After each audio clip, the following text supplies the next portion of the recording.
Third down and 20. What's up, guys? We're back here on the 3rd and 20 Dynasty podcast. This is episode 17. I'm here with JT Allocca and Lounis Amirat. I'm Jake Henkin, and we're just going to jump right into this week. My highlight of the week is myself. I took home the championship in our league, and it was pretty convincing way to win it. I won by over 100 points thanks to Stephon Diggs and Jeff Wilson putting up humongous days. And all I gotta say is I respect Lounis. He won last year, but JT's out here being a goddamn loser again. Just straight up loser. Why is he even on this pod? I don't know. He just shouldn't have any respect. The only guy not to win one on here. Wait, first do me a favor. Give yourself the pat to JT on the back. Pat on the back.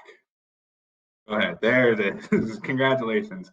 Now that's all the acknowledgement you're ever going to get from me about you winning a championship. You're still trash, and your team is bad. And Jimmy, we'll never forget about little Jimmy out in Ohio who's missing an arm because you told him to go and buy AJ Green. We'll never forget that. What, in the primer episode? Yeah, thanks. Go. It's all right. I'll take that one. Yeah, a few months without an arm. It's terrible. He was going to be a star.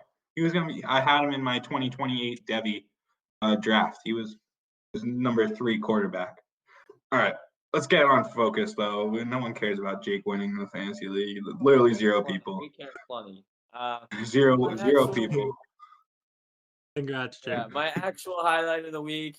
We're circling those motherfucking wagons again, boys. The Bills, man. They wrapped up the 2 seed this week. They destroyed the Patriots on Monday Night Football. Josh Allen went for 27 to 36, 320 yards, 4 touchdowns, added another 35 yards on the ground. And the big important stat of this is that performance made him finish QB1 on the year. Also, Stephon Diggs had a monster performance, as I previously said, leading me to the championship. He had 11 targets, 9 receptions, 145 yards, 3 touchdowns. Unreal performance for him against Bill Belichick's defense. He finished now wide receiver 3. So my question to you guys is, are you buying the stock in the Bills offense? Do you think this continues, or is this team a flash in the pan? I like Allen's continued production. Even earlier in the season, I probably was a hater of Allen. Not so much a hater, but I wasn't buying into the hype. Yeah, I definitely was doubting him. I don't know why, but I can't fully punch through and actually be a full-time believer now. There's just something about it that I don't know what it is. I don't know what's wrong with me, why I don't like Allen that much. I mean, I obviously still think he's a top 10 dynasty quarterback, closer to 5 than 10. But it's just something about it that I'm always afraid he's just going to revert back to the guy who can't hit open receivers, has a terrible completion. I know he's leading the league after being one of the worst last year. It's a very tremendous switch, but I just can't be a full-time believer. That being said, I still like Allen where he's valued. I do think now is a good time to sell Diggs, though, because it's very hard to repeat this kind of production. And I just think he's someone that, with the emergence of better receivers than Cole Beasley and John Brown, who will take more target share. I'm looking at Gabriel Davis and potentially a free agent coming in. I do think it's going to be difficult for Diggs to repeat the year he had. Kind of the same about a side tangent, like Keenan Allen, where they're just getting a bunch of targets every game.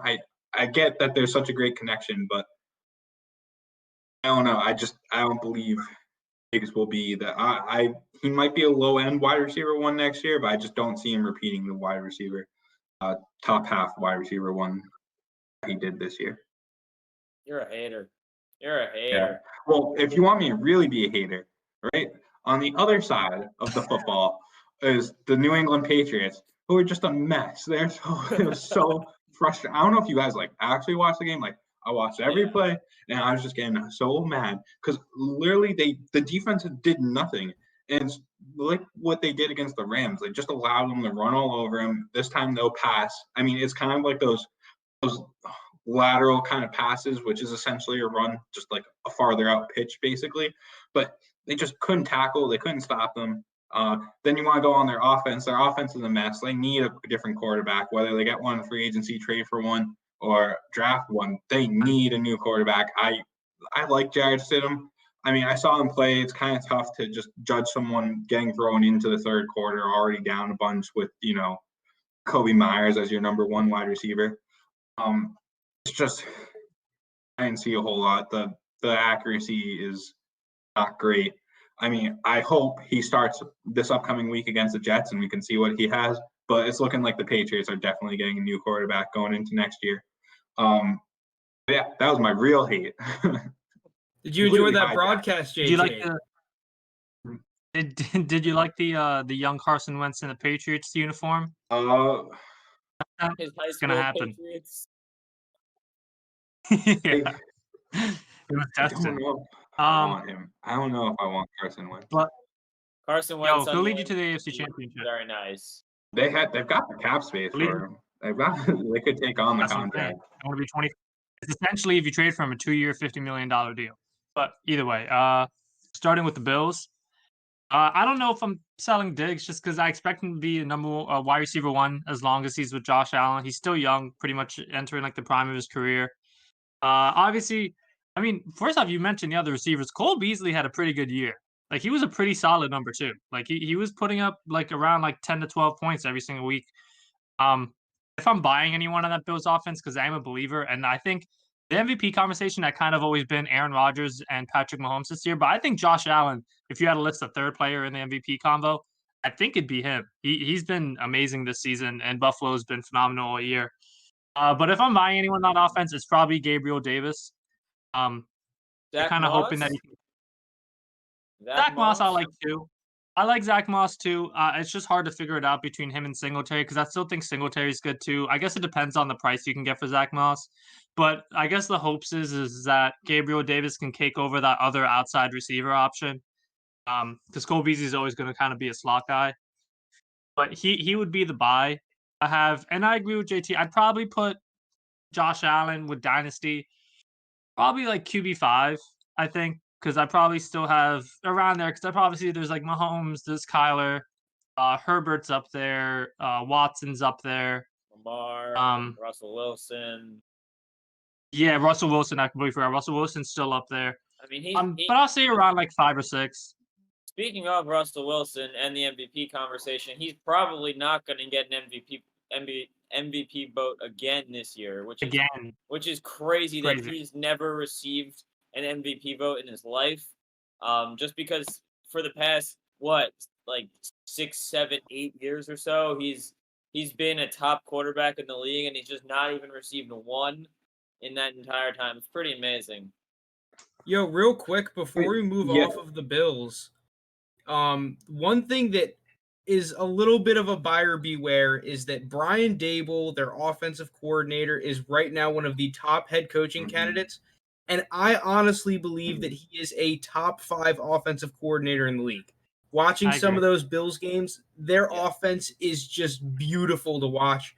So losing him could make more of an impact than people realize. Completely agree with that. Yeah, that guy's a winner. He's also been credited with the development of Josh Allen over the past year or so, for getting that completion percentage up, getting that accuracy on deep balls up. So I agree with Frank on this one a whole lot. If he leaves, I would sell a lot of the Bills just because depending on who takes over the role, if it's just the next man up kind of situation, I would be very wary there. So if he leaves, Jake, are you shopping Josh Allen? Not necessarily for selling him, but are you going to start listening to offers for Josh Allen if that OC leaves? I think Josh Allen is a top 5 quarterback. I think he's probably over Russ at this point for me, just because of age and just overall the way Russ looked down the stretch of the season. That team looked completely different than the first half of the year, and I think defense is really starting to figure them out. But I would listen. It would be very hard to deal Josh Allen. Not that I'm an owner in any league that I am in, but I think Josh Allen is very, very, very valuable, and I would be very hard to trade him no matter what happened. Question: if someone offered you right now 102 and 202 for Josh Allen, what are you saying? No. No. Yeah, no shot. I'd probably say no too. If you're giving Now me 101 and 202 for Josh Allen. I would want more than 101. At least you're getting a proven quarterback. Yeah. Yes, Trevor Lawrence is, the next big thing. Best quarterback since Andrew Luck coming in or whatever, Peyton Manning coming in. Yes, he is that, but you still haven't seen him play in an NFL game yet. Josh Allen is in the MVP conversation. I'd agree. All right, let's do the quick kind of thing. Who would we trade for the 101? Would you trade Lamar for the 101? Ooh. If I'm a contender, no. If I'm rebuilding, I don't even know. That's I think tough. it would be the same scenario for me as Josh Allen. I don't think I would do it straight, but I would do it in general. As the main piece, I would. If you throw in like a mid-second, I think I'm saying yes. I'm looking for who would we give up a 101 straight on the nose 101? Russell Wilson? Would you do Russell Wilson? I think so. No. I hate saying that because I'm a Russell Wilson owner. I have had Russell Wilson for the past 4 or 5 years. I love the man to death. He's done me no wrong. But I think it's time to move on from Russ a little bit here. That's where I say if I'm a contender, I'm saying no. If I'm rebuilding, I'm saying yes. If I'm a contender, I'm keeping Russell Wilson. It's just so hard because he's going to end up on the Jags at this point. It's basically set in stone that Trevor Lawrence will be on the Jags. He will be the 101. But there have been different prospects in the past who haven't panned out, and you do know what you're getting with Russell Wilson. Albeit will he be the same Russell Wilson 4 years from now that he is today? No, but he's going to be a QB1 for those next few years. And you really don't know what you're getting with Trevor Lawrence. So it'd be tough for me to give up Russ for 101 straight. I think I'd still need a little more, but it's in that range. Right. That's where with Trevor, the head coaching hire could rise, not substantially, because you're still taking a 101 either way. But in terms of trades, I think the head coaching hire could kind of affect the value a little bit higher or lower, depending on if it's like an offensive guy I like. Are we convinced Doug Marrone is leaving? I think it's best for the Jags that he does, but I'm not entirely convinced that they do get rid of him. Dougie Marrone is good at developing players. Yeah, I'm not convinced that I think it 50-50, I'll put it. Doug Marrone is the head coach next year for the Jaguars. Say 60-40, but yeah, I think people are kind of assuming, but I think he's a good coach, and he just got dealt a shit hand here. Yeah, I mean, devil's advocate though, there were a lot of players that were basically kicking and screaming, trying to get themselves out of Jacksonville. Yeah, so there's some smoke there. Who knows? It might have just been a culture thing, and now he's got the culture set and they're ready to go. I don't know. We good to move on though to my highlights? Yeah. Yep, let's do it. Okay. So my first one, someone that when Frank was on with us, when we were doing, I don't even remember what it was. We were talking about Jonathan Taylor though, and if I was panicking, and after a little bit of a rant, I think I came to the conclusion that I was panicking as an owner. Yeah, that was funny. Yeah, but I knew you had to hold him though. There's no point in unless I could get the same deal as to where I valued him in the first place, and I would have pivoted off him. I knew it was a hold because he had such a strong schedule coming up, and you had to figure out he was going to figure it out. You just had to believe that he was going to figure it out. He did. Now, this was the first tough run defense that he played in a stretch. I mean, they are without their 2 top linebackers, but JT was able to score 2 touchdowns against the Steelers. So he actually boosted himself into the RB1 category. He was a fringe one, have RB 10, 11, 12. Now he's RB7. And, with most people playing 16 weeks, this is where I like to call it. Like, I don't really care what happens next week. So Jonathan Taylor was RB7 on the year, which, if you looked around different forums, Twitter, Reddit, whatnot, you would have thought, like, he was RB23, like, with how he was playing. I mean, it's the same story with so many other running backs that we've seen so far, especially in their rookie year. They're expected to do one thing when you draft them. And for whatever reason, situation changes. And then you have a totally different outlook on them. Meanwhile, everything is still going to take their course. So with Jonathan Taylor, Marlon Mack went down, and everyone expected him to be catapulted into that RB1 category automatically. And it didn't come to fruition, so then everyone was really low on him. On the flip side, CEH got drafted to the Chiefs and was in such a great situation. Everyone automatically assumed he would be, people were taking him in the first of startups, first round of startups, which I always thought was a little crazy. That being said, he finished RB18 on the year after missing a couple weeks. A couple weeks. So, a decent year from CEH, but it's crazy how people change so much about situation.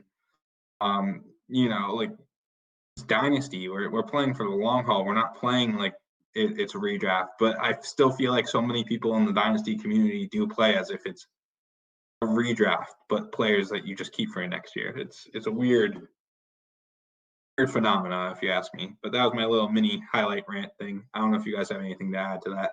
I agree. I think people getting too impatient with rookies sometimes, like are quick to sell them or quick to dismiss them.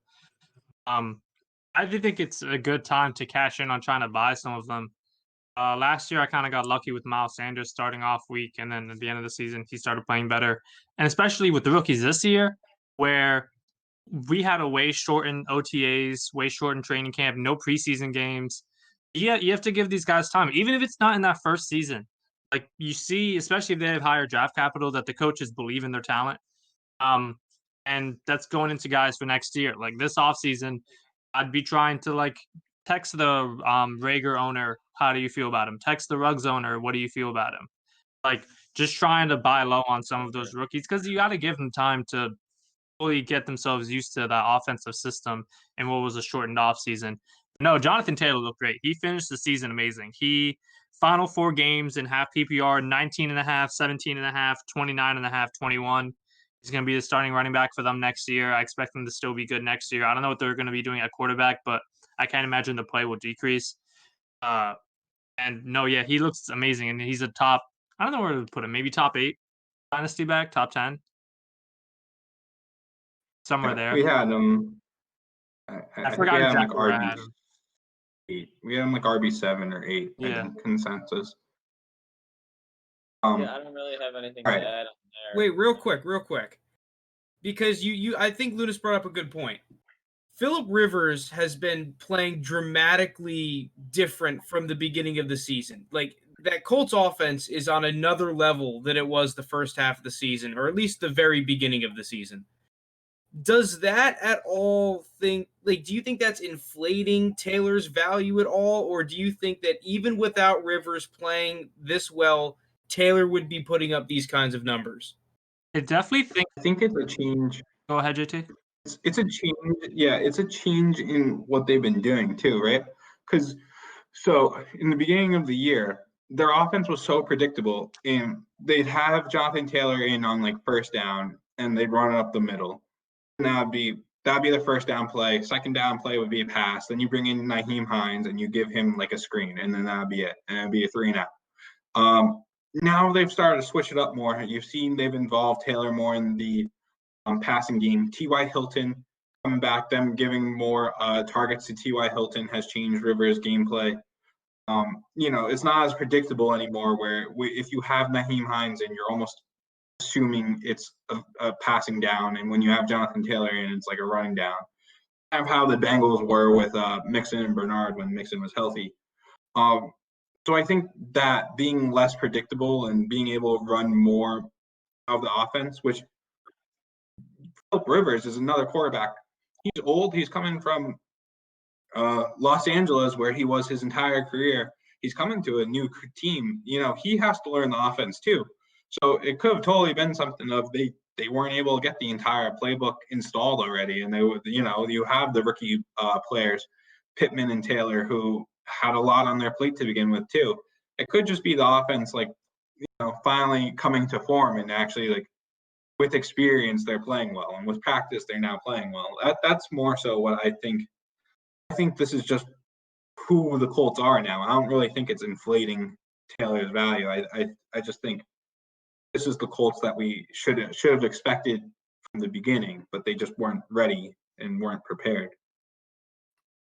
Yeah, I agree. And I think also Philip Rivers playing better has led to less stacked boxes Jonathan Taylor has to go against, where teams have to respect the passing attack more than they did maybe earlier in the season. So yeah, no, I think JT summarized that well though.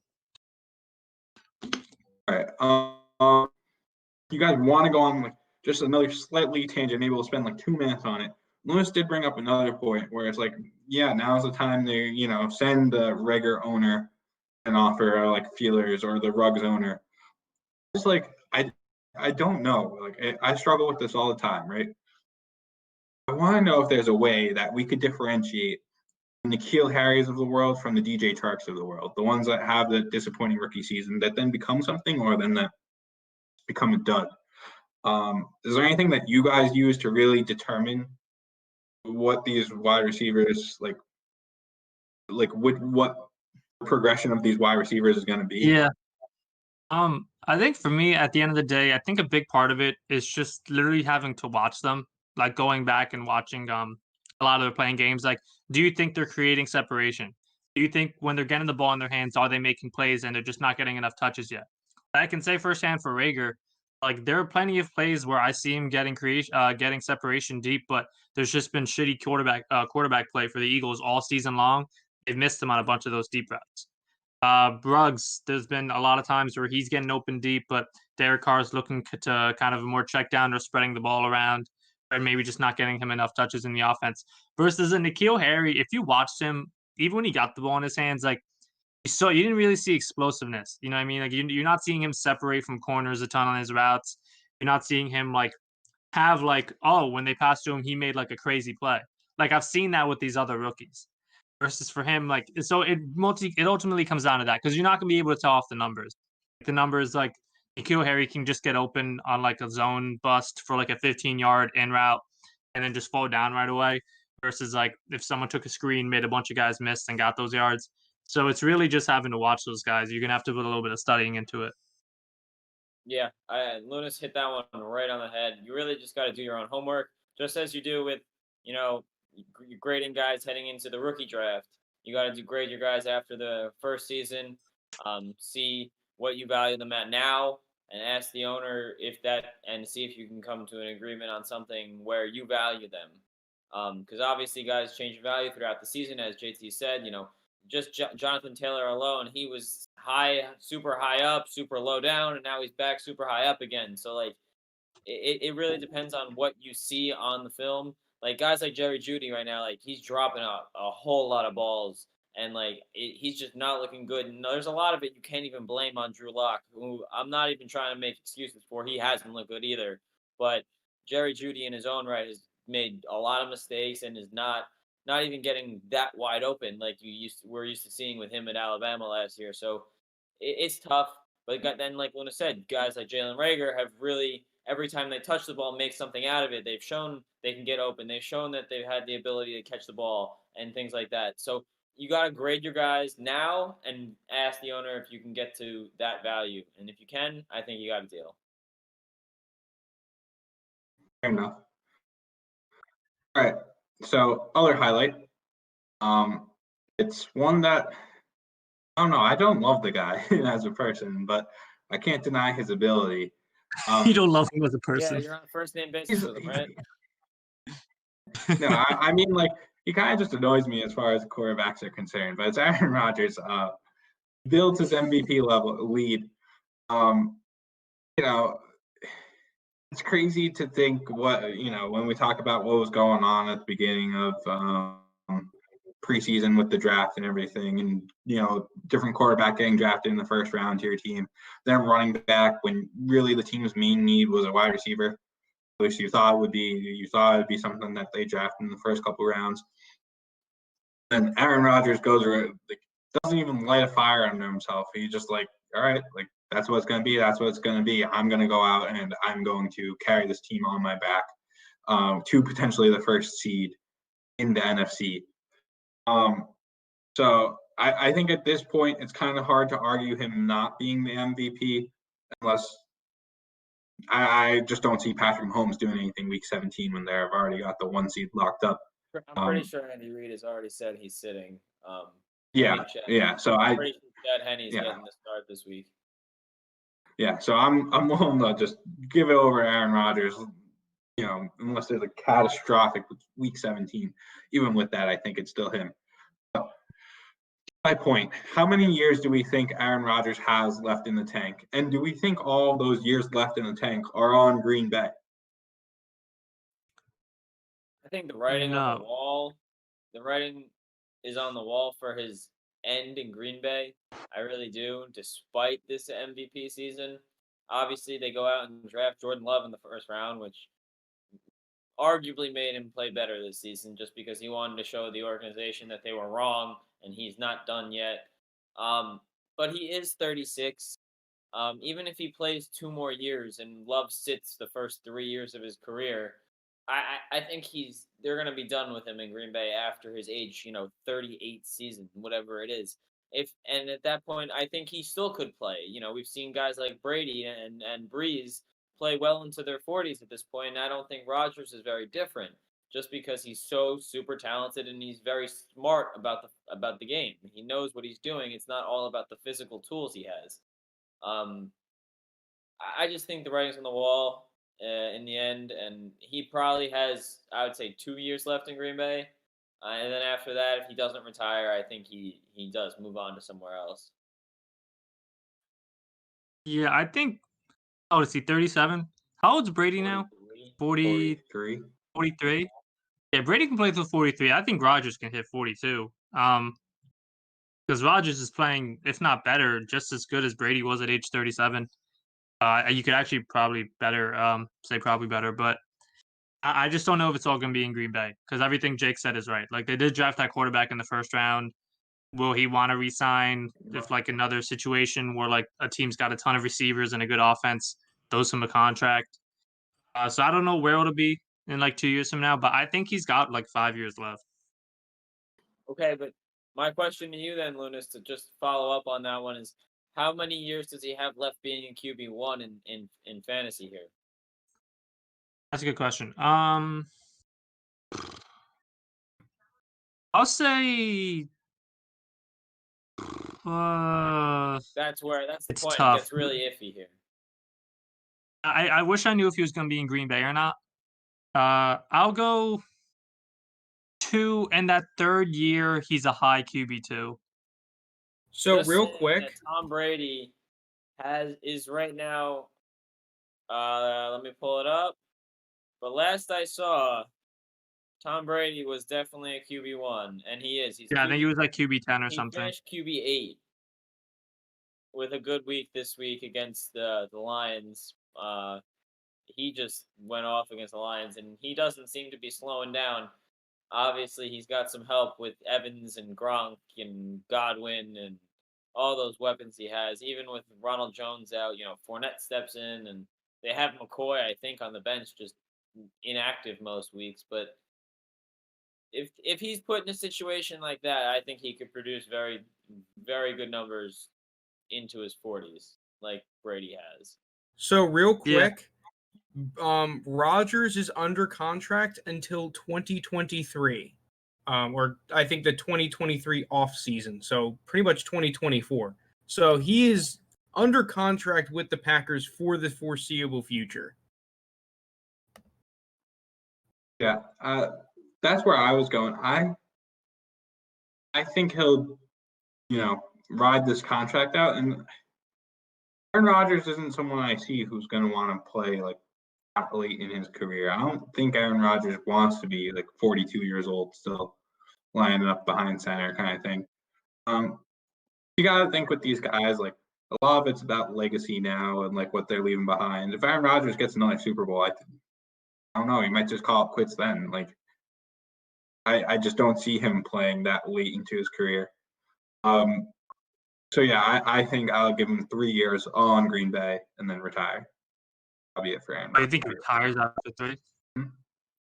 He'd be 40.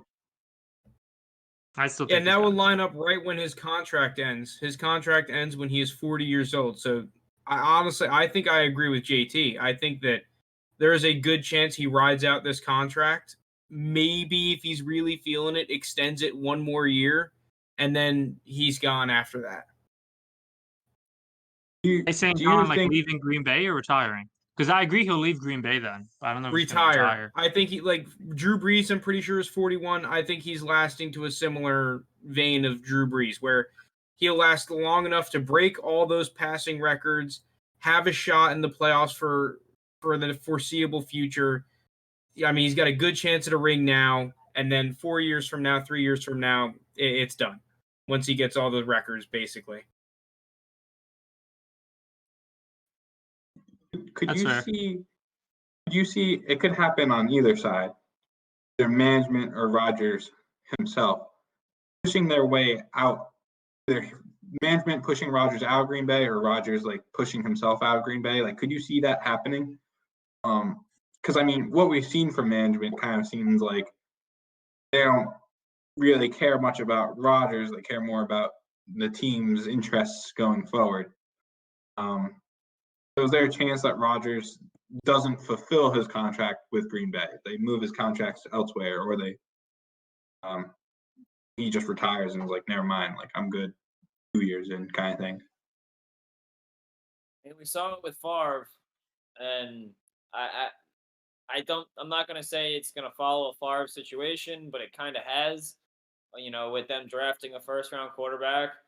And having him sit now for 2, 3, maybe even 4 years, depending on how long they're willing to wait and how long Rodgers wants to play for. I'm not going to say that it won't happen, but I'm not going to say it will. I think they respect Rodgers a lot. He brought him a Super Bowl. He's been their team, face of the franchise for the past 15 years. I don't think they'd really force him out in a Brett Favre-esque way. I was gonna say, can you imagine Packers fans if they force him out and Jordan Love isn't already like a stud, and Aaron Rodgers goes to another team and just still has like another 35 touchdown season? Possible. That backlash would be terrible. Lucky. I'm not gonna say they got lucky. I mean, when Rodgers took over for Favre, no one really expected him to be this good, and then he turned out to be, I guess, better than Favre, which is hard to do. So, yeah. I don't know if I have enough faith in Jordan Love, but obviously it'd be years from then, so we'll see. Could be like a Jimmy G. Brady thing. And if that's the last on that, I can get into my fantasy highlights this week. My first one, a lot of people have been waiting on him to really kind of have his breakout game this season. He was one of the he probably was drafted in the second round of your rookie draft running backs, been stuck behind Aaron Jones all year, but A.J. Dillon finally had his breakout game in the snow up against Tennessee. He had him getting the exact numbers, 21 carries for 124 yards. And behind him, Aaron Jones. Huh? He had 2 touchdowns, right? Yeah, and then also 2 touchdowns. And behind him, Aaron Jones had 10 for 94. Seeing if he had any catches. No, yeah, it was just the carries. But he looked great. He looked amazing. It's finally like they were able to let him like have 20 plus touches in a game, and it paid off. So I'm kind of inferring. First, it's a 2-part question involving both the running backs. Being one, how are we feeling about A.J. Dillon moving forward into next season and on? And 2, how do we feel about Aaron Jones entering free agency? He's probably, I know there's a lot of free agent backs. I'd say probably Aaron Jones is the number 1 free agent back, unless I'm missing anyone.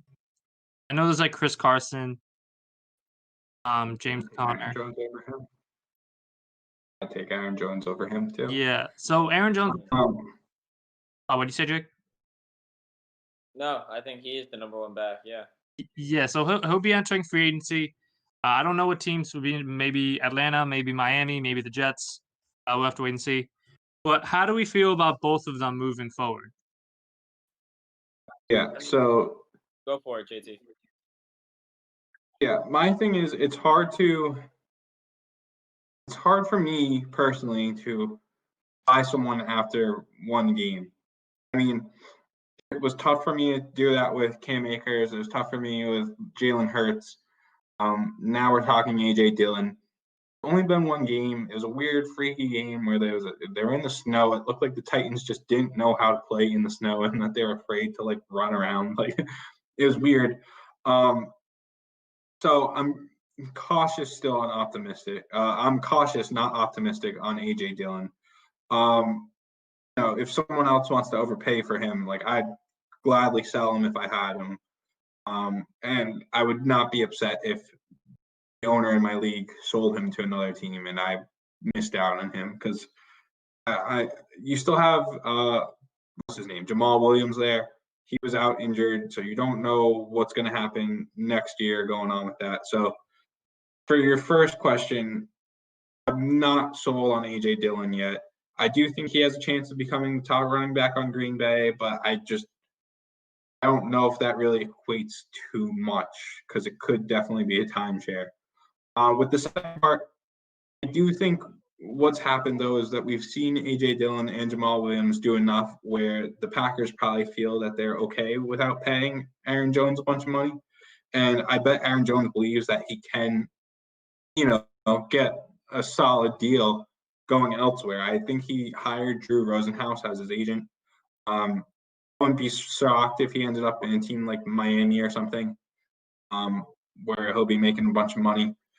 So what I expect with Aaron Jones moving forward is I don't think he maintains his same value. I think automatically moving to a different team is going to drop his value a little bit just because we've seen how good the Packers offensive line is. He's got a top quarterback who's, able to keep the box pretty clean kind of situation. But I do still think he will be a solid running back going forward. I think if he does sign with a team like Miami, or if he signed with a team like Pittsburgh, or even the Falcons or something, like he goes to one of those teams, I think I would sell on the hype of him moving because I don't think he'll maintain the same kind of season that he's currently maintaining. But he is someone that I'm also not panicked about, where I think his value will just tank, wherever he goes. I think he will be serviceable for the next 2-3 years, definitely. Yeah, I mean, much to add. The only thing I would add is I do think that if the Packers had to choose who would be in the 1A or the 1B in the Jamal Williams, AJ Dillon backfield, I do think it would be AJ Dillon getting the majority of the carries there. He just seems like he's a monster, and in college you saw him just run over guys at BC.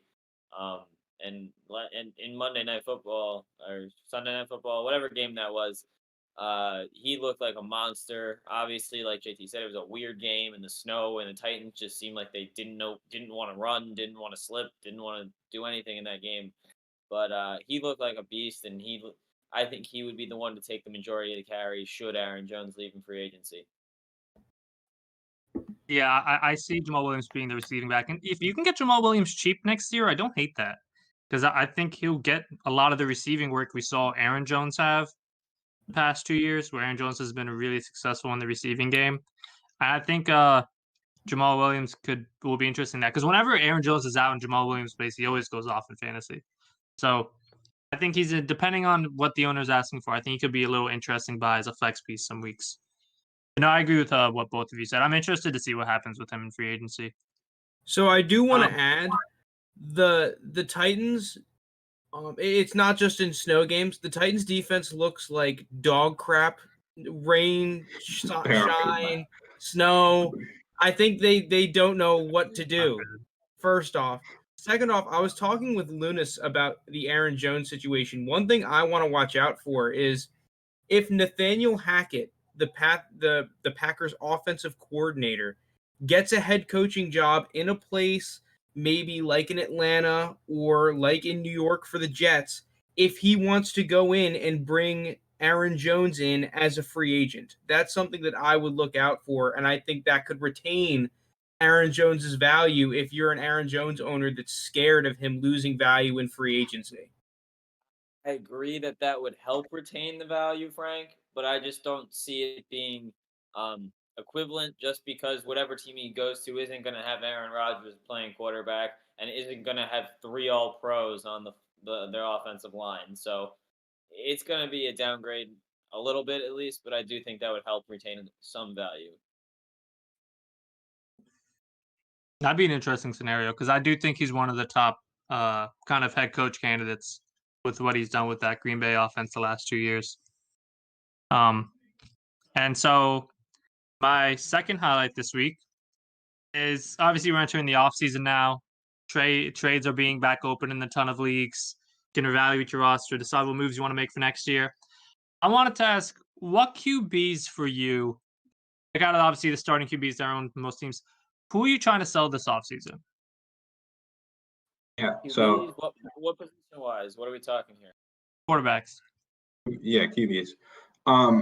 So a couple come to mind straight away, and I might sound like a hater or non-believer or whatnot, but ones I'm thinking of right off the top of the head, Taysom Hill and Jalen Hurts, guys that we've seen play pretty well recently.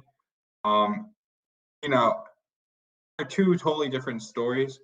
Taysom Hill, I just don't see him being able to captain a team and really lead them. Like, he's able to run around, sure. He can pass a little bit, sure.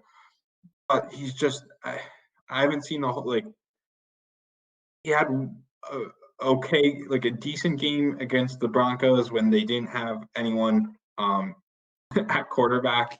So they basically could just run it the whole time. He played against Atlanta, who had bad defense, and he played against Philly, who had bad defense. So it's like he played 4 bad defenses and one team that literally didn't have quarterback. And all of a sudden, people are convinced that he's going to be the starter in the future for the Saints, which could be. But is he going to be a QB1 or QB2? Like, I don't know. I don't think so. I'd be willing to bet more so no than yes. And if someone's willing to buy him with the belief that he will be a top quarterback on the Saints, I'm going ahead and selling him.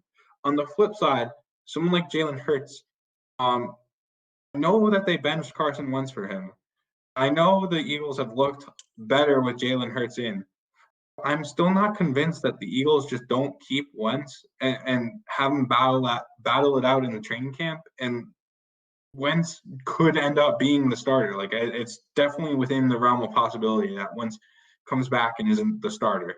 It's also within the realm of possibility that teams haven't really figured out Jalen Hurts yet. He's only had a couple games. I mean, I know people say this about Lamar Jackson. We're saying this about Lamar Jackson when he was a rookie and then, at the beginning of his monster second year.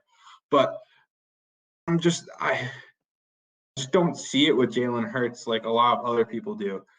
I think he's okay, but I'm not convinced he's someone that will be a starting quarterback like 2-3 years from now. So he's someone I definitely sell on the hype too. The only other person I'd throw in there for right now, he's a big one, is Dak. Probably held him. He's probably gained a lot of value since he got hurt.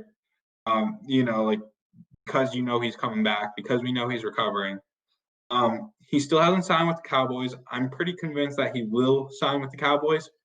But one, that's not entirely sure, and more so two, the Cowboys are going to get their defense. They just have to. I've said it before. It's like impossible for them to have worse defense than they currently do. It's almost historically bad.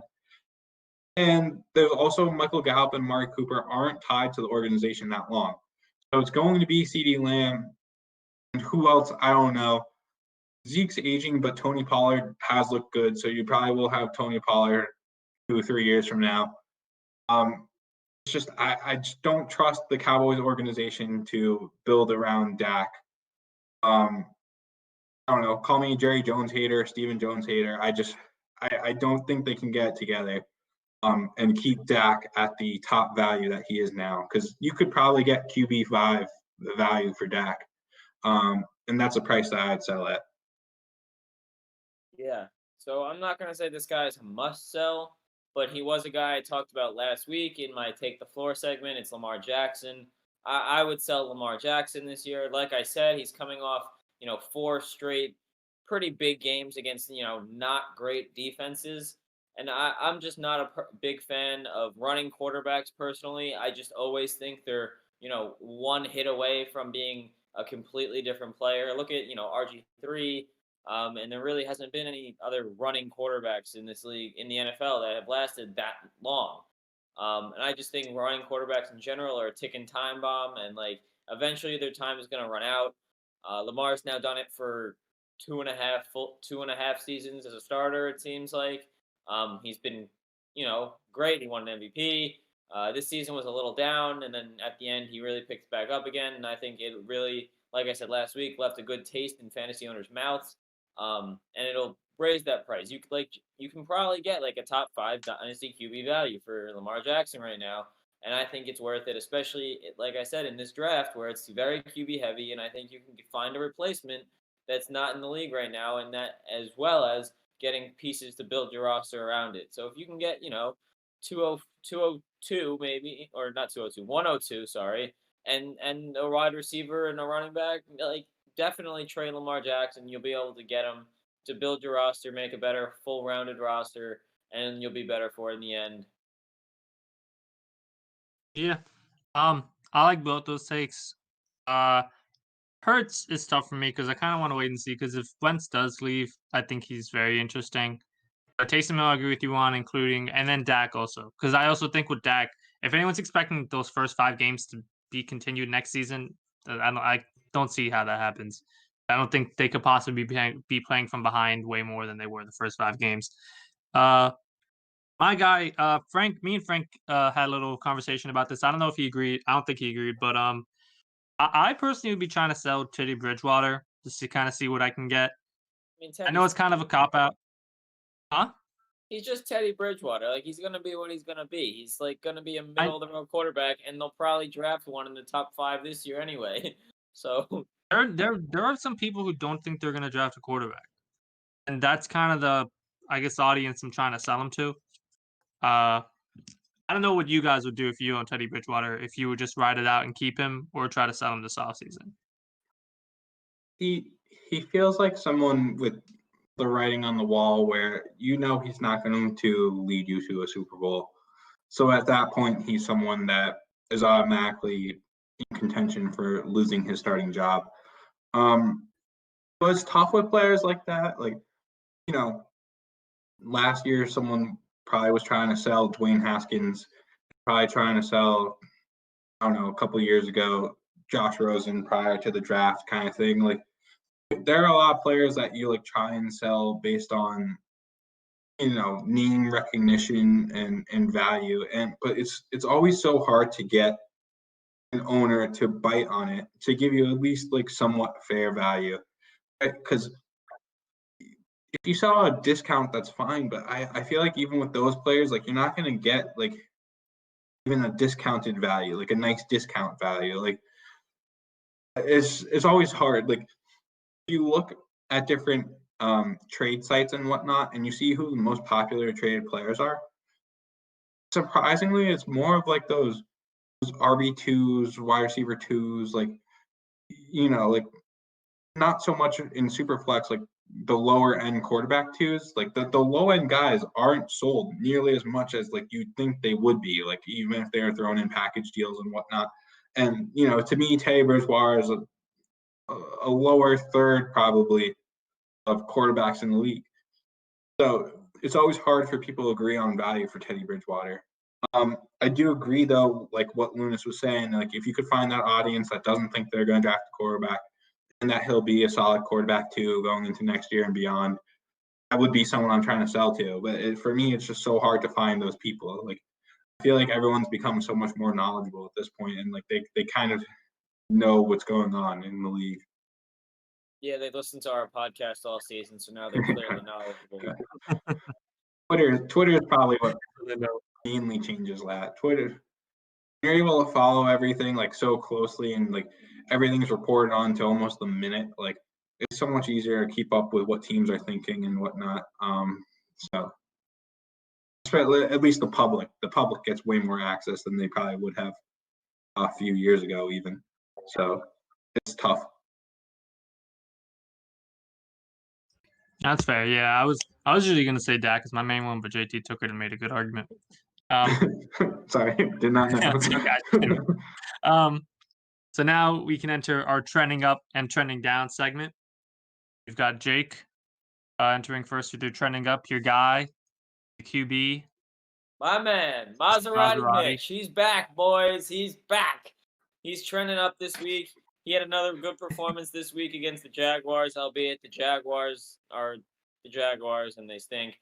But he went, 24-35, 265, 2 touchdowns, 1 pick, added 10 yards on the ground on 2 attempts and a rushing touchdown. He looked good. And the thing is, since the Bears have put him back at starting quarterback, they've looked better. He's been no doubt the better quarterback between him and Nick Foles this season.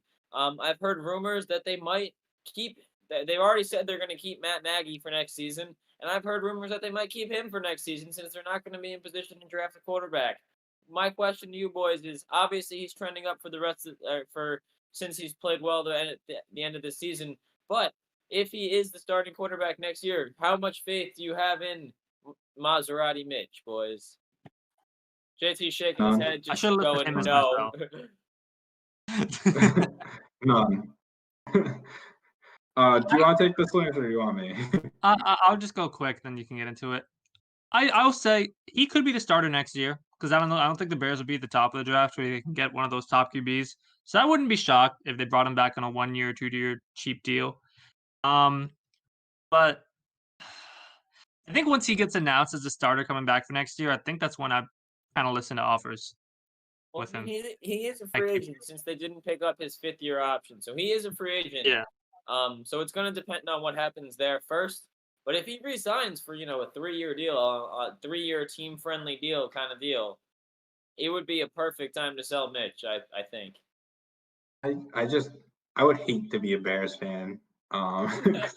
You're just always living right in the middle. Just hearing that Matt Nagy's coming back, like, I don't hate the coach. I think he's average.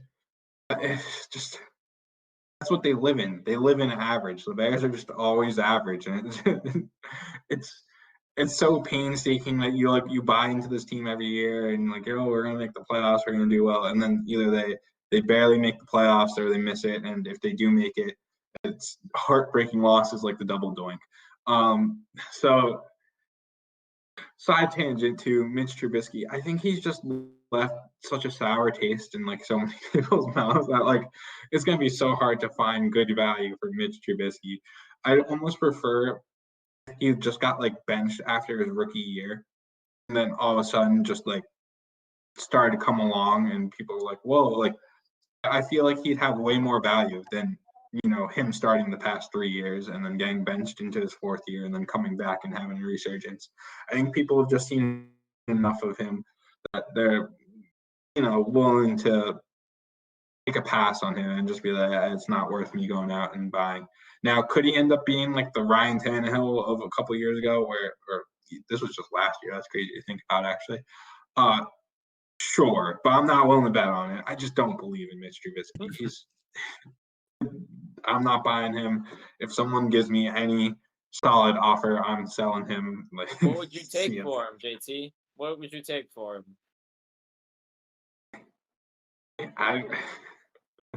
Would you take like the first pick of the 3rd round for Trubisky? 3rd round, no. Because at the end of the day, he is currently a starting quarterback, and that goes for something. That goes, I think I'm looking for a late second. I think I would give. I'd give a late second. Hold on, JT. It's just PSA to anyone that is going to buy Mitchell Trubisky. Do yourself a favor and just look up Mitchell Trubisky lowlights on YouTube and then rethink your decision to pay a second-round pick for him. Just please do that before you go to buy him. I would give up him Trubisky for a second, but like I don't like third-round picks. Like 301's not bad. Howard's not bad, but like at the end of the day, he's a starting quarterback in a super flex league, and that means something. Like even if he's just your buy, if he's straight up, who would you rather have right now, Jordan Love or Trubisky? Oh, Jordan Love, easily. Just because you don't know what Jordan Love is, you know what Trubisky is. Like there's a chance Jordan Love could be amazing. Like I don't see Mitch Trubisky being amazing. Hey, he was the number 2 overall pick now. We all know Trubisky's going to be on the bench behind a quarterback in a year or two, or like sooner or later. We know it's coming. Yeah. In 2 years, yeah. But people like just for like the fill-in for bye weeks, you play him for 2 weeks. That's worth something compared to a third-round pick where you don't know. Like you might be getting someone that just never sees the field. Like if we go to our rookie draft last year and we look at, obviously, Jake. Obviously, there's Chase Claypool. 301. Outside of that, there was not a single guy really worth anything. Yeah. I'd rather have Mitch Trubisky over Darrington Evans. I'd rather have him over Josh Kelly. Anthony McFarland's kind of where I'd be like, I haven't seen anything really from Anthony McFarland though to make me want him over Mitch Trubisky. Same with Van Jefferson and Antonio Gandy Golden. On the flip side, Jalen Hurts is there. I would definitely take Jalen Hurts over Mitch Trubisky. Jacob Eason, why was he even picked there?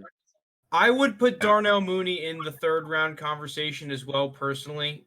I know I had him graded as a third-round talent. I know general consensus was that he was not, but I think that he should be roped in there. Where'd he go in our draft? 4th? Yes. 4th round. 4th? Okay. Yeah. No, he went in the 5th. Went in the 5th? Yeah, he went 5-3. Random signing tangent, but I'd take Darnell Mooney over Mitch Trubisky. So what I'm getting at is, sure, could you hit in the third round? Yeah. Is it likely? It looks like you have somewhere around the 10 to 20% chance of hitting in the third round. Which at that point, it's just like, I'd rather just keep Mitch and be like, screw it. Like, give me the couple weeks of 12 points. And the torture. Well, it's not. I'm saying it from a position of like Mitch Trubisky would then be my third quarterback, because like Mitch Trubisky's your second quarterback. Like, reevaluate your team. Maserati. You're cutting out a little bit on mine. I don't know if you are on other people's, but it is something. Yeah, it's something where I'm just going to ride with Mitch at that point, because I just don't think any other value is going to become a starting quarterback value. Like, so yeah, that's where I'm at. There's a lot of talk about Mitchell Trubisky, more than I think any podcast should have on, unless you're a Bears podcast and you're just like into torture. You should become a Bears podcast and just talk about Trubisky every week. Not. Definitely not. David Montgomery. Moving on. Down to the week. It's James Conner. He's actually coming off a pretty decent week. I think he had 15 fantasy points, but he only had 5 carries for 20 yards, which is, not bad. 4 yards a carry. He added, a few 4 catches, I think it was, which is his season high in receptions. I don't know. This Steelers team just seems to be completely moving in the wrong direction in all cylinders, except for the second half where they went off. But prior to that, they were all going in the wrong direction. And on top of this, James Conner is a free agent at the end of the year. I think Benny Snell and McFarland, I don't know if there'll be the guy or they re-sign Conner, but it adds so much unknown to James Conner that right now I just don't like him dynasty wise here. I feel like most would agree. Yeah, I don't think the Steelers are one of the futures on their roster right now. for like the next couple of years. I don't know if they'll add one in free agency or through the draft. But at the same time, I really wouldn't be shocked at all if James Conner returned on like a cheaper deal to Pittsburgh. I could totally see that happening. So it's kind of a wait and see with him. But yeah, I'm not big on him. Side note with the Steelers, I'm really interested to see what they do in QB because I think Big Ben retires after this year. That's just a side comment. I thought he hinted that he was coming back. I'm pretty sure he did say he was coming back already. Also, just a quick side note about that: this future Steelers running back is not on the team. The Steelers building is much higher on Anthony McFarland than the public is, which I'm not saying that means that Anthony McFarland will be a starter. He's looked pretty bad in the snaps that he's played. But A, he's really raw. B, I think he has the talent. And C, the fact of the matter is that you could probably pick him up for a mid-third round pick on draft night to an owner that is not high on him, that just wants to get out for the price that they paid. Yeah, I agree with that completely. I watched, Anthony McFarland for 3 years at University of Maryland. He was a great player there. He just really had some electric plays, some big plays. He's a very talented running back, and I know the Steelers have a lot of ties to the University of Maryland. Mike Tomlin's son is a wide receiver on the team. So, they don't draft a guy that they have all these ties to if they don't think he's a good player. And I just think he's going to get a shot next year, especially if James Conner is no longer on the roster. Yeah, the one point I'll add on this, and then I think we can move on, is like James Conner, I think if he does end up re-signing with the Steelers, he's not going to have the same role where he will be the lead back. Like, definitely think it's going to be a shared committee point if he does end up re-signing with the Steelers. And if he doesn't, I don't really see him being the lead role guy anywhere else either. I don't see a team going out and paying him for that duty. So yeah, I'm low on him as well. I don't really know where we go from there if we're James Conner owners. Really quickly, what would his value be? Yeah, what is his value right now? Mid-second? I think about pay for James Conner. I think a mid-second. Like, yeah, just throwing that out there. Like mid, like not a late second, but like that mid-late, like 208, 209, somewhere around there. I would be happy. Probably somewhere around. I would be happy with that. Please, someone give me 209 for him. I'll take it right now. Yeah, I was gonna say I don't even know if I would do, but I think that's what I'd be looking for in return. I think a late second round. Less. Yeah, so it would have to. I think if you're a James Conner owner. Yeah, if you're a James Conner owner, I think you're looking to package him in a deal for someone else, like a first in James Conner for someone that's good, I don't know. But like just straight up value, I do think a late second is probably about his price range. 208's probably more than I'd give up, but 212 is definitely something I would consider. One last thing that I want to say, just as a Steelers fan, is that we all just have to remember that the Steelers' offensive line and the running scheme that they use is not friendly towards any running back. And I think that when we are really trashing these Steelers running backs, yeah, I'm not going out and buying James Conner in any leagues. But at the same time, I think that if James Conner is getting to a point where you can get him for a good enough deal, he might be worth the dart throw, especially if he leaves the Steelers, because I could see him as a back that goes to a team as a number 2 guy that maybe is able to carve himself out a role on a team elsewhere that isn't in Pittsburgh, in a team that really struggles to run the football for the past 2 to 3 seasons. That's a good point. So I think that wraps up our discussion on James Conner. If JT wants to move into his trending up, trending down this week. Yeah. So my trending up is, believe it or not, these are all players that are actually on Jake's team in our league. He has Mitch Trubisky, he has James Conner, and now my trending up is Irv Smith.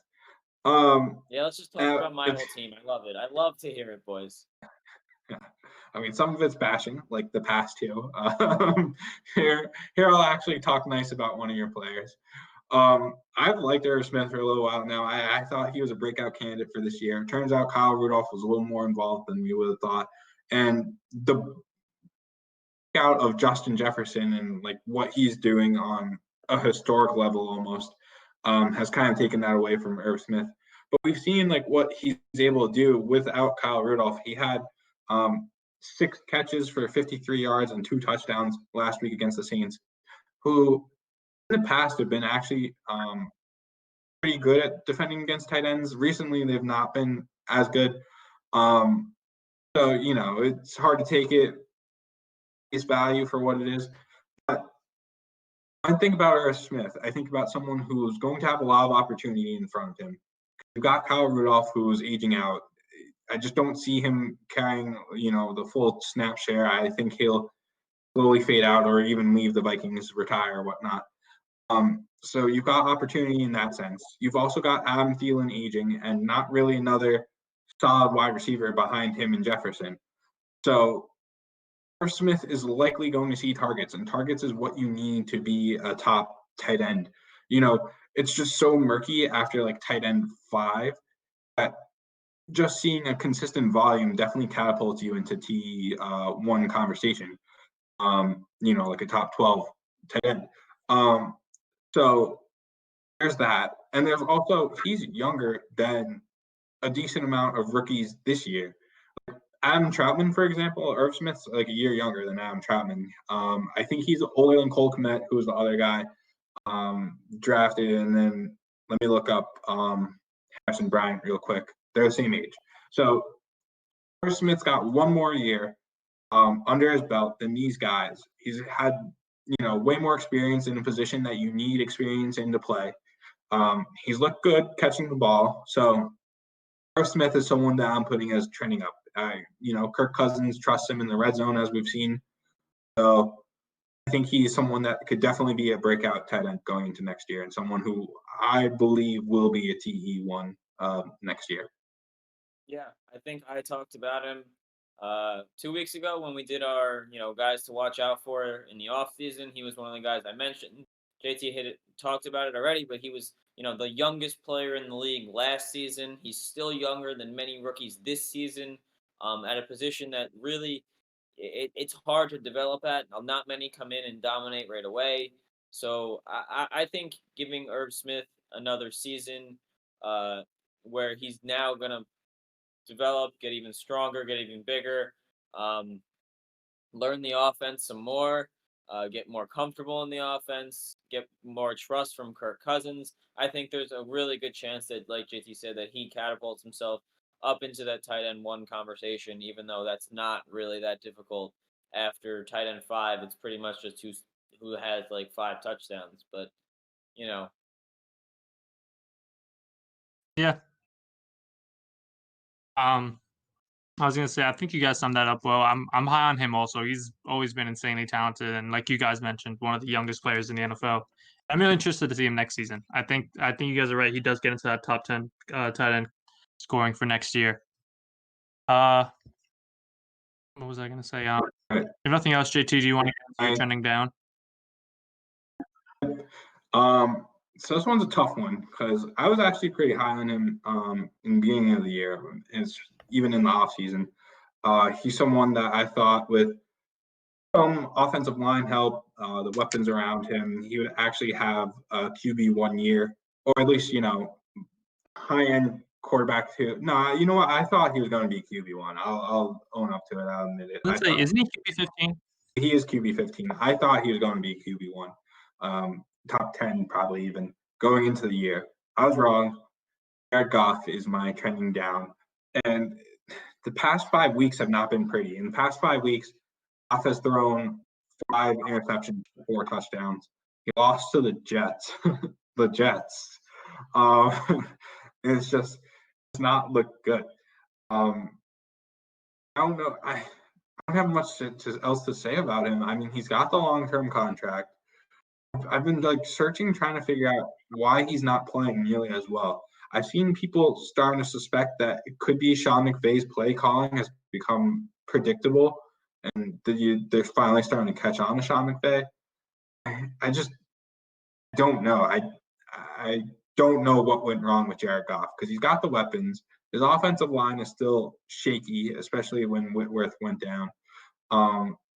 But even with that, I thought he'd have a better year, and he hasn't. And I think for a lot of people, Jared Goff's value has been going pretty far down. We talked about it recently. A lot of people would rather have Jalen Hurts over Jared Goff, and I would still hold off. I think I'm in the minority in that regard. Yeah, what do you guys think? Jalen Hurts versus Jared Goff is a good question.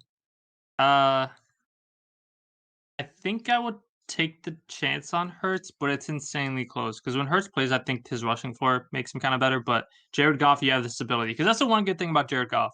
You know he's going to be the quarterback there for a while. Like you know his job's pretty much safe. I know the Rams are super high on him. They still all love him, so he will still be there. And I think people were kind of hoping he'd take that step into like a top 10 QB this season. And I don't think it's out of question for a future year, but I guess how I'm always gonna view him is he's a high QB too. Like he's gonna be in that probably somewhere like 14 to 16 range. He ended up exactly at 15 this year. Especially with like some of these younger guys coming in who I expect to play well, who are athletic and will give you rushing floors. He's going to be somewhere that I don't know what's up with him. And JT, that's a good question where you said you try to find it and maybe McVay's play calls are kind of predictable. I'm going to kind of look into that too now because I'm interested. But yeah, I don't know what it is. Like, I mean, when you watch the Rams, it is kind of like a lot of the same. Like it's a lot of crossing routes with Kupp and Woods. The running game has been inconsistent throughout the year, so maybe that having a full healthy Akers for all of next season can help. But I don't know. He's better this year than he was last year, but he wasn't the jump that I think a lot of people were hoping for, and he's hit like a cold stretch recently. Yeah, and to build off that, sorry, 1 second, Jake. Just to build off that, though, with the cold stretch and whatnot and his stability, I'm concerned with against divisional opponents. He's had 3 touchdowns to 4 interceptions this year. Like, not play good in division, and those are the most important games. He's going to miss the game against Arizona this week, but in the 5 other games, he only threw 3 touchdowns, which is not something you want out of your quarterback. So I know he's got the long-term contract and whatnot, but I'm concerned going forward. Like, I'm not convinced. I think he'll definitely have the job next year, but I'm not convinced 2 years from now he's the Rams starting quarterback, where months ago I definitely thought he would be the starting quarterback of LA. He plays well against Arizona.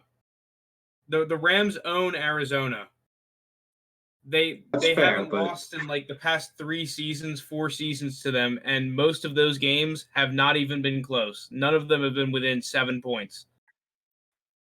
49ers own that. Yeah. But other than Arizona, he struggles. Yeah, the 49ers were like 2 of his worst, actually 4 of his worst games where he came against the 49ers and the Seahawks. Yeah, he does. Actually, I'm looking at it now. He does have good games against Arizona. Yeah. But on the front that you think Jared Goff is, gonna be the starting quarterback, long term, I'm not so sold on that. He was obviously, the former number 1 overall pick. They did give him the massive extension, but after the 2022 season, so not next season, but after the following one, there's an out in his contract for only $8 million in dead cap. Which, if the Rams don't make the playoffs, I think there's a good chance, in the following seasons that he could be out just because, there's an out in his contract. He hasn't been great. You could argue like he's not a Super Bowl caliber quarterback. They might want to move on and take a chance on somebody else. Yeah. He did bring them there once, but he kind of shit the bed. Yeah, but after that one season, after that one amazing season from McVay, his play, like, everyone's caught on to what he's been doing. And I think his plays have become very predictable, and teams are just knowing what's being run before the play is being, before it actually happens. And that's why you see the downtick in, Jared Goff's numbers. And that's why the Rams offense sometimes looks very just stagnant, like nothing goes on for long periods of time in many games this season. When you watch them and you just go, what happens? Because they're one of the most bipolar teams in the entire league. One week you watch them and they put up, 40, and the next week they're putting up 6 versus the Jets. Like, it just makes no sense. This play calling drives me nuts, and I just don't know what to do. But I don't know Jared Goff long term is as stable as one may think. The flip side, though, do you think new play calling, if they brought in a coordinator, they really tailored the game? Didn't they bring one in last offseason? Might be wrong. I think you might be right. I'm saying, like, they just retool, overhaul. Like, they can't really go out and get many people because of their cap situation. So you know that they're not going to go out and sign a new quarterback or whatnot. But they really retool everything and really put Goff as the centerpiece, right? Do you think I think he could still be good? Like, this is his worst year since his rookie year, fantasy wise, right? And he's quarterback 15. So it's like, I don't know. You know what I think? I think Goff is kind of in a way similar to Baker, where they need, because if we remember Goff's best years, that team was like kind of a run first team, and Gurley would dominate, where he would be successful off the play action. And like he would be able to play well when they had like a dangerous running game. They haven't had as consistent a running game the past 2 seasons, and I think they can next year with Akers and then Henderson filling in here and there. But I think if that's the case, it'll help him, because I do think he's one of those quarterbacks where he does need the defense to be more afraid of the run game and go off the play action, kind of like how Baker does. We saw Baker struggle a ton when they couldn't get the run game going against the Jets. So I think that could be something, because his most successful years were the years where Todd Gurley was just going crazy.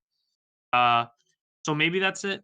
But again, I'm not fully sure. But I think that's a good point in terms of this was a bad year and he was still QB 15. So I think that's 100% right, Lounis. I think he needs the running game and he needs the play action pass to be very effective for him to be a top quarterback. And without Todd Gurley being, the best running back in the league, it's going to be very hard, for me at least, to see him being anywhere in that, top, even mid QB1 conversation. Yeah. Who are your guys, Lounis? So my trending up, it was kind of a random one, but this game kind of came out of nowhere to me. But David Johnson looked great last weekend, and I think people are kind of writing him off as kind of like maybe like after this season kind of fully washed, but he was showing he was showing a lot of explosiveness last week. I'm pulling up his exact numbers. He had 100 yards, 2 touchdowns. Yeah, he had 12 carries for 128, including a touchdown, including a 48-yard run, and he had 3 catches for 11 more yards. I think he's going to be the starter again next season. I mean, probably just because the Texans have no picks thanks to Bill O'Brien, but yeah. Yeah. I think he's going to be a starter again next season. I think he's a good RB2 for another year. Like I just know people were getting really low on him. Looking for like years after this one, people thought this would kind of be the last year he'd be like useful and fantasy viable. But he still looks explosive, and I think he'll be a pretty decent player next year. I don't have a whole ton to say other than he just surprised me last weekend. I still think the best time to sell him is after week 1 this year. Oh yeah, that's still the best time. The best time to sell him was probably before he got injured on the Cardinals, but you're not going to sell him then. It doesn't make any sense. But I'm still cautious about David Johnson just because you still have Duke Johnson, who was injured the past 2 games and essentially gave David Johnson all the carries. I don't see it. It'll be interesting to see what the Texans' offense is going to look like, because I don't think any of us really expect Romeo Crennel to be the coach next year. They're gonna hire someone new. Yeah, so it could be a totally different look. So it is. I'll touch on it in our Take the Floor segments. But yeah, I don't know. I wouldn't go out buying David Johnson thinking that he will be the starter next year. But you are right, Lounis. He has looked better than I expected. Much better than I expected. Yeah, and like I said, not a whole ton of standing, but he just impressed me. I'm trending down. It's kind of a hot take, and I don't really know what the full coaching strategy is with these decisions, because I'll explain what I would have done differently. But this is the second time Tua's gotten benched in the last 4 weeks. How long ago was that, Broncos? That was 1, 2, 3, 4, 6 weeks ago. Oh, 6. Okay, yeah. It's in like the games he started, he's gotten benched twice in the fourth quarter. He hasn't necessarily been bad, but I think besides that game against Kansas City, where against Kansas City he played well, none of the games have really kind of really wowed me. And I've gotten wow games out of all the other QBs. Burrow at times where just surprised me, and I was like, well, he's gonna be really good. Even Jalen Hurts kind of had a game where I was like, whoa, that game against the Cardinals last week where he really impressed me.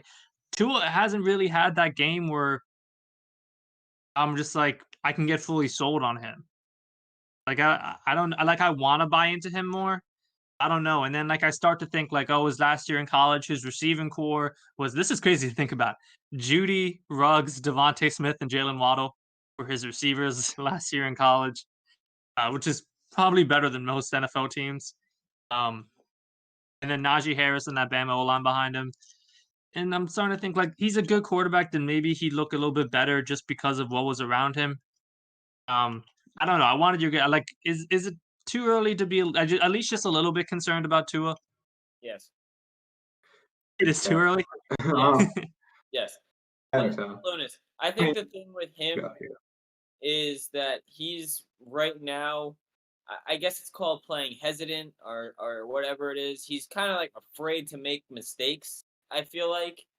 And we've seen that where he really hasn't, tried to force a ball into double coverage, or he hasn't tried to, make a throw down the sideline that's a really tough throw to make, with a corner right on his receiver. He hasn't pushed himself to become this, star quarterback at this point. I think he's playing it very safe. We see it, with a lot of, play action and a lot of, quick slants and things along those lines. But give him a full offseason to learn the offense. Give him a full offseason of, being healthy, because, he just coming into the draft. He was coming off that was an ankle injury that he had at Bama that final season. So give him time. I just think Brian Flores is doing what's best for the team, which is in the long term starting Tua in the first place. But then he realizes his team is in the playoff hunt and Tua's not playing well. That's fine. He's a young kid and he's making, hesitant decisions here. Let's put in the gunslinger who's doing the opposite of what Tua is doing. He's not afraid to throw the ball into double coverage, even triple coverage. Ryan Fitzpatrick does not give two shits if the whole team is covering a receiver. He's like, I got this, guys. I'm gonna wing it down there. And sometimes that's what this team needs in order to kickstart the offense a little bit, and it's worked. And I don't think either guy really cares that I don't think Fitz cares that he's not starting. I don't think Tua cares that he gets benched. So as long as it works out, I think given time, Tua will eventually develop into what we did see at Bama. I mean, maybe not to the extent of his dominance, because that team was just so much better than the team they played every other week, and that just doesn't happen in the NFL. But I do think he will be a good quarterback, and he will be the Dolphins' long-term solution there. Yeah. So a few things about Tua. I've seen some things I liked. I've seen some things that worry me. I definitely think the story's still unwritten about Tua. If I'm a Tua owner, he's not someone I'm panicking on. I would be upset if I picked him over. I don't know who would have done this, but you pick him over Burrow or Herbert. I mean, he probably because both Herbert those guys. Are, yeah. I'm talking about if you picked him over Burrow, which I doubt many people did, but picking him over Herbert, you probably did do. Which is upsetting because you see both those guys were having really good years. I mean, Herbert is number one rookie as far as passing touchdowns ever. So it's not ideal that the other two rookie quarterbacks and now Jalen Hurts have been playing pretty well. But on the year, he's got 10 touchdowns to 2 interceptions, which is something I like. Something I don't like, which is a common theme, which was really, emphasized. I don't really know what the right word is, but he completed 17 passes last week for 94 yards. That's like 6 yards per completed pass. Like that means you'd have to complete 50 passes to hit 300 yards, and he's not a running quarterback. So like, that's something that like I would be concerned about. And I feel like a lot of those yards too came on that Gaskins play, which so I don't know. It's something. It's definitely like a scared quarterback. It seems like, or like an uncomfortable rookie who, like Jake said, is afraid to make the throws. I am excited about the draft and free agency and what the Dolphins have to do, though, because, they have so much cap space. They have the draft picks. It's definitely possible Devontae Smith. Yeah, it's definitely possible Devontae Smith ends up on the Dolphins reunited with Tua, which would be a very good look for the Dolphins getting those two back together. So, yeah, he's not someone I'm worried about yet because that, the team's still not 100% yet. I think building around Tua, giving him a year of meshing with the guys and, getting ready for this upcoming season, I do think he will see a huge increase in play. One more thing in Tua's defense that you guys kind of alluded to is that, first off, his top 2 targets have been in health question, in and out, playing banged up basically every week in Devontae Parker and Mike Gesicki. And like you guys said, he's not fitting balls into tight windows unless it's to those 2 guys. Those seem to be the only 2 players other than Gaskin that he really trusts in the passing game. And I think that's why you saw they put Ryan Fitzpatrick in, because Ryan Fitzpatrick, he's a veteran. He's played with probably 1,000 receivers throughout his career. So he doesn't have to rely on that trust that a young quarterback would have to rely on, because he's just been doing it for so long. He knows where the football needs to go and can put it there. And like Jake said, he doesn't give a fuck. Whereas Tua needs to have some of that trust, and that's what he really prided himself on at Bama. The trust he had with Judy and Devontae Smith and all those sick receivers. So I do think that we need to be patient on Tua and let them enhance the weapons that they have in that offense and just let him be under the system and get some experience under his belt. That's so true. Jake and JT, I kind of know JT. If Wentz is traded, Hurts is announced the starter, who are you taking between Tua or Hurts in fantasy? Tua? Yeah, I talked about it when I didn't hear what Jake said. I talked about it when I talked about Lamar Jackson, selling him. Like, running quarterbacks, I just think they have a shelf life. I'm not talking about guys like Kyler, because Kyler is not an elite, but a top tier passer. He's good at sliding. What? I said, yeah, Kyler avoids a lot of hits too with sliding. Well, he's a baseball player, and he knows how to slide. That's a big thing, obviously. But also, Kyler is a good passer of the football. It's not like I don't think anyone sits back and watches a Ravens game and goes, yeah, Lamar Jackson's best asset is his passing. Like, just no one does that. And I think people would say the same thing about Jalen Hurts in this situation, where his talent is going to be just, his legs, and that he moves the pocket, extends plays, and finds an open wide receiver, which obviously, don't get me wrong, it wins games. But long term, I just wouldn't want to buy into that compared to Tua, where I think he's a more well-rounded quarterback from the pocket.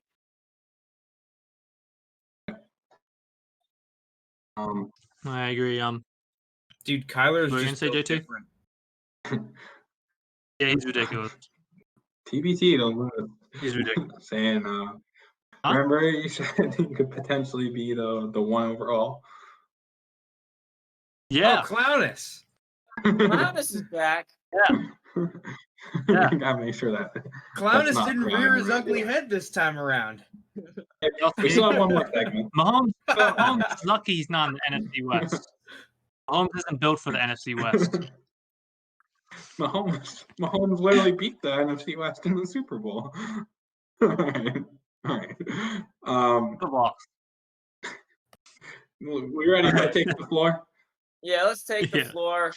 I'll take it first. So what I want to talk about this week is obviously most people's fantasy seasons have ended. It is the off season is fully among us, and now people start to make moves. And we were talking about it before the podcast started, just about our league in general, and we think there was going to be, there were going to be a lot of moves potentially made early in the offseason this year, just based on what we've heard, and people like to make moves, and they don't want to wait. They just want to keep football going, and they don't want to wait for the draft, and they don't want to wait for free agency and things like that.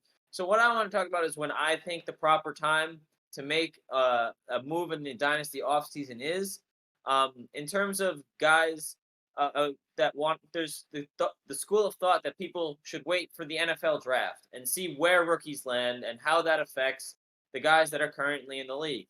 I do not think that is the case. I think the best time to make a move is right before the NFL draft, which would be right after free agency.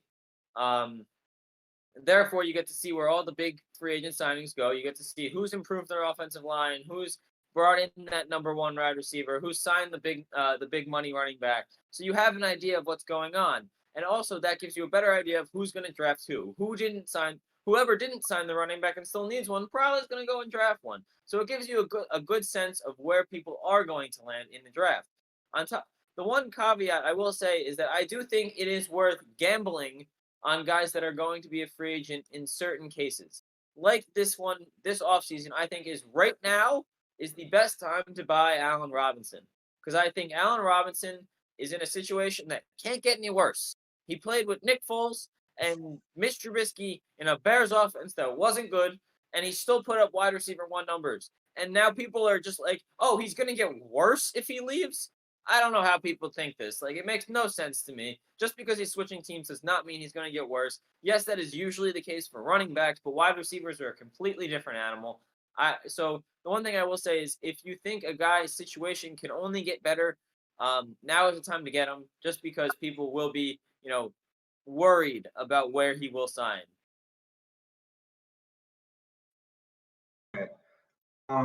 So I guess if we want to address anything, we'll save it to the end. So for my take the floor, Jake spoke on situation. I think arguably one of the biggest determinants about situation and how players will do in a certain setting is the coaching system and who the coaches are of a team. And that's why I'll keep this short and sweet, but that's why I'm looking forward to this offseason. It's something I'm going to keep my eye on.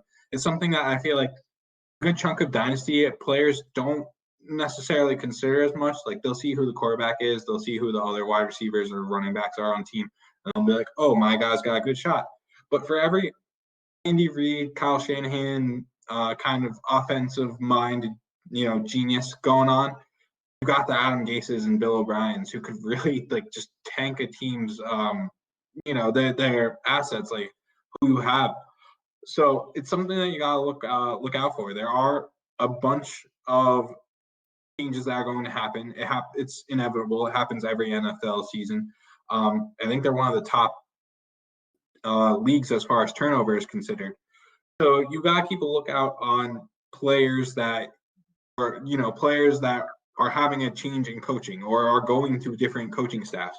Frank alluded to it earlier with perhaps Aaron Jones follows his offensive coordinator somewhere if he were to become the head coach somewhere. There's tons of situations that always happen like that. We have Matt Rule and Robbie Anderson. Who would have thought Robbie Anderson was, I think he's the wide receiver 1 on the Panthers as far as fantasy is concerned. I probably him and more. Yeah, well, I'm saying as far as I think DJ Moore long term is definitely the wide receiver 1, but I think on the year, I believe Robbie Anderson outscored him. Yeah, so it's something that you gotta look out for. It's something that could totally boost or tank a player's value depending on what goes on with their coaching staff. So yeah. Yeah, I agree with all that. My 2-minute take. Make sure, and I want to emphasize the importance. Me and Frank were talking about it early this morning on having a deep roster. You see, injuries will make and break every person's season, contender season. Like, you could have complete faith in your starting lineup, maybe your top backup or something. But you want to have good depth every year, and not trade all of it away for maybe picks or something. Because we saw so many stars go down this year. We saw Saquon, McCaffrey, Dak, Kittle, Odell, Mixon missed a lot of time. Like, those are a lot of guys that people depend on. And if you don't have someone to fill them in a year that, like, maybe you want to ton in for, you can end up missing the playoffs because of it. So my emphasis is making sure having a deep roster is going to be more important than you think. Like, you might think a good player just sitting on your bench every week is a waste, and you're like, oh, I'd rather trade them off for a second or something. But having them, because injuries are going to happen so frequently, they make or break everyone's season. Sometimes people will just win. Not in Jake's case. I know Jake got destroyed with injuries, but there are going to be teams that go on long playoff runs who just because they didn't really get hurt that year, which was kind of the case for the team Jake played in the finals. So having a deep roster is extremely important in Dynasty, and having those top tier backups are going to help you more than you realize. That's my take. Yeah, so I strongly agree with the take the floors. So as far as Lounis, yours is concerned, I probably am one of the guys who does trade depth a lot for studs. But when you're not contending, though, it's not a big deal. That's true. It's such a hard balance because McCaffrey goes down, like someone like Mike Davis, like, has become super valuable. But like every time that happens, you might be holding someone like Latavius Murray, who didn't really go off this year because Kamara didn't get injured, and he's kind of just been riding your bench. Maybe he played in your flex a couple weeks out of necessity, but it's so hard to balance that kind of stuff. Yeah. Anything else you guys want to add? Yeah, I'll just add one thing. I think depth was one of the biggest reasons I won the championship this year. Obviously, I had in the finals, I had Brandon Cooks and Jeff Wilson be like two of my highest scorers, and who thought that that would be a recipe to win a championship? And I only had to start those guys because Julio Jones was out, because Saquon was out, because Dak Prescott went down. Like, I had a whole bunch of injuries, but because I did have depth, it let me be okay. And I'm not saying don't trade depth for stars, because in the end, it's usually the right call. And I've done it a whole bunch. I did it when I traded for Dalvin Cook. I did it when I traded for Julio Jones. And it works out because you can, acquire a depth piece for not a whole lot. Most times, you could have got Brandon Cooks in the middle of the season this year, probably for a second-round pick. And that's a guy that probably won you a championship with the performance that he had. So, we're good. Yeah, I just want to add, like, Jake, that's a really good point, because my whole thing with depth is that fantasy football at the end of the day is partly a luck-based game. You need luck to be on your side to win matchups some weeks. And depth is the only answer to the luck. There's every year you're never going to know who gets injured, who has good matchups, and all that jazz. But if you have a squad of players that can all play, sometimes that's a lot better than having just one guy that's really good. And that's why, like JT or Lounis or someone said, Depth is much more important to a contending team. If you're a rebuilding team, you need to get the studs and then fill in the depth last. That's a good point. Yeah, a lot of my emphasis is if you're trying to go for a ring that season. If you're a rebuilding team, you can afford to trade some of those bench guys. All right. Anything else you guys want to add, or are we wrapping up? Episode, what was it, 17? Yep. I think that brings us to the end of episode 17. For all of those listeners that listened to us throughout the whole season, thank you. We're just letting you know, just because the fantasy season is over, that doesn't mean we're not going to be putting out pods. We're going to continue to put one out through the entire offseason, help you guys out with your rookie scouting, help you guys out with moves you should make, help you guys out, analyze anything that happens this offseason. So keep listening, keep tuning in, and thank you guys.